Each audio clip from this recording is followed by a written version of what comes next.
नमस्कार, मैं सौरभ शुक्ला और आप देख रहे हैं न्यूज़ 18। पश्चिम एशिया में तनाव पहले ही चरम पर है। एक तरफ ईरान और उसके विरोधियों के बीच टकराव का खतरा है, दूसरी तरफ सऊदी अरब, पाकिस्तान और तुर्की का नया रक्षा समीकरण।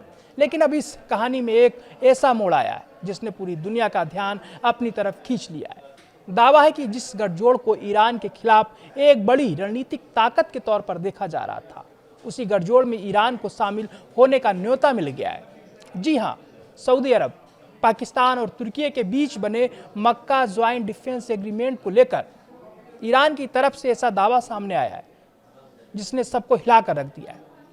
ईरानी संसद की आधिकारिक समाचार एजेंसी खाने मिल्लत के प्रमुख मेहदी रहोमी ने दावा किया है कि तेहरान को इस गठजोड़ में शामिल होने का प्रस्ताव मिला है और इस पर विचार किया जा रहा है। अब जरा इस दावे की गंभीरता समझिए।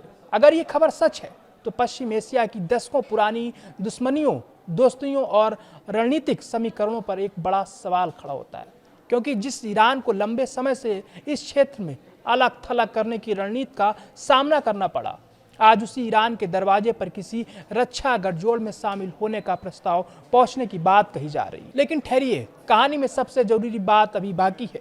इस दावे की अभी स्वतंत्र आधिकारिक पुष्टि नहीं हुई है। ना ईरान के विदेश मंत्रालय ने इसकी पुष्टि की है, ना ईरान के शीर्ष नेतृत्व की तरफ से कोई सार्वजनिक बयान सामने आया, और ना ही सऊदी अरब, पाकिस्तान या तुर्की ने इस कथित न्योते की पुष्टि की है।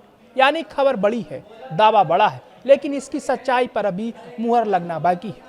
फिर भी सवाल उठना लाजमी है, अगर ईरान को वाकई न्योता दिया गया है तो आखिर क्यों? क्या पश्चिम एशिया में दुश्मनी की जगह नई रणनीतिक दोस्ती आकार ले रही है? क्या बदलती परिस्थितियों में सऊदी अरब, पाकिस्तान और तुर्की को अपनी रणनीति पर दोबारा सोचने के लिए मजबूर कर दिया है? या फिर ईरान को साथ लाने की कोशिश के पीछे कोई बहुत बड़ा रणनीतिक खेल है? सोशल मीडिया पर भी यही सवाल गूंज रहा है। लोग पूछ रहे हैं, अगर ये गठजोड़ किसी खतरे से बचाव के लिए बनाया गया है तो फिर उसी संभावित खतरे को इसमें शामिल करने की जरूरत क्यों पड़ रही है? कुछ लोग तो यहाँ तक पूछ रहे हैं, अगर कल अमेरिका और ईरान के बीच टकराव होता है तो क्या इस गठजोड़ में शामिल देश ईरान के साथ खड़े होंगे? यानी एक कथित न्योते से सवालों का ऐसा तूफान खड़ा हो गया है जिसका जवाब आने वाले दिनों में पश्चिम एशिया की राजनीति को नई दिशा दे सकता है। अब बात करते हैं उस गठजोड़ की जिसे कई जगह इस्लामिक नाटो कहा जा रहा है। सऊदी अरब, पाकिस्तान और तुर्की के बीच बना ये रक्षा समझौता तीनों देशों के बीच सुरक्षा और आपसी रक्षा सहयोग को मजबूर करने की कोशिश के तौर पर देखा जा रहा है, और वहीं से मामला संवेदनशील हो जाता है, क्योंकि ईरान और सऊदी अरब लंबे समय तक क्षेत्रीय प्रतिद्वंदी रहे हैं। तुर्की की अपनी क्षेत्रीय महत्वाकांक्षाएं हैं, पाकिस्तान की अपनी सुरक्षा चुनौतियां हैं, और ईरान पश्चिम एशिया में अपनी अलग रणनीतिक ताकत रखता है।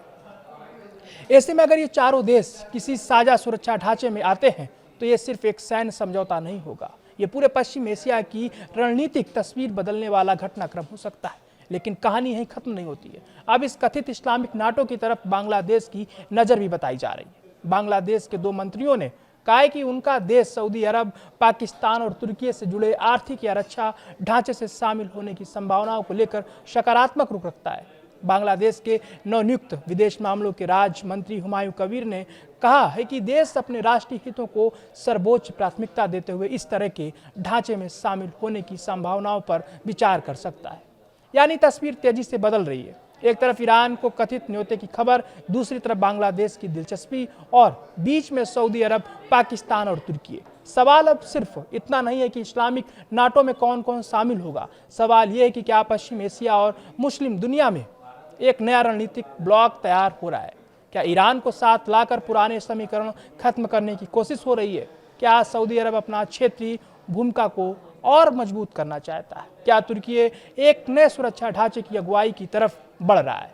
और सबसे बड़ा सवाल, अगर ईरान सचमुच इस गठजोड़ का हिस्सा बनता है तो फिर इस गठजोड़ का असली निशाना कौन होगा?